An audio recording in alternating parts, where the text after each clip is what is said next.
কালকে একটা বাচ্চা পাওয়া গেছে, এখানে দুজন পাওয়া গেছে। হ্যাঁ দুজন নয়, 4 জন পাওয়া গেছে, 2 জন এখানে দাফন করছে। আর এই কালকে একটা ওনার গার্ডিয়ান নিয়ে গেছে, ছেলের গার্ডিয়ান।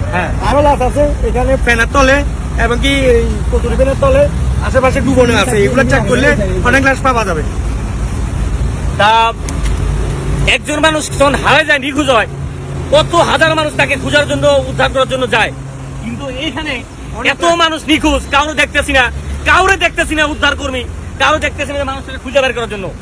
যার হারাইছে সে খুঁজে, সে যদি লাশটাও যদি পায়, তারপর তার ভালো লাগলো নিয়ে দাফন দিতে পারবো। না পেলে তাদের কষ্ট দুঃখে কোনো শেষ নাই। খুবই কষ্ট বলবো আপনারা, এই লালপুর এখানে আইসা এই জায়গাটার ভিতরে অসংখ্য মানুষ এখানে আছে, এর ভিতরে আছে। একটা ট্রলারের জন্য, একটা নৌকার জন্য পারতাছি না। এখানে গাড়িও আছে, মোটরসাইকেলও আছে, মোটরসাইকেল 4-5টা আছে এখানে, এখানে অসংখ্য আছে। যারা ডুবির দল, ফায়ার সার্ভিস, আপনাদেরকে বলবো আপনারা এই জায়গায় আসেন, 14 জন মানুষ এই জায়গায় নিখোঁজ, 14 জন মানুষ এখানে আমি ছিলাম, ওখানে আমি ওই জায়গায় ছিলাম।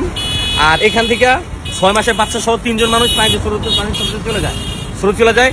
এটা ছাড়া আরো 11 জন এই পানির স্রোতে চলে যায়। যেহেতু ওখানে গাছগাছালা আটকানো, তারা চিটাং থেকে আসতেছিল, পানির কারণে বাস থেকে নামাই দিছে, বাস যেতে পারে নাই, তারা কিন্তু দিক দিয়ে হাইটে যেতেছিল। হাইটে যাওয়ার কারণে রাত্রেবেলা তারা কিন্তু স্রোতে চলে গেছে দিকে অনেক মানুষ।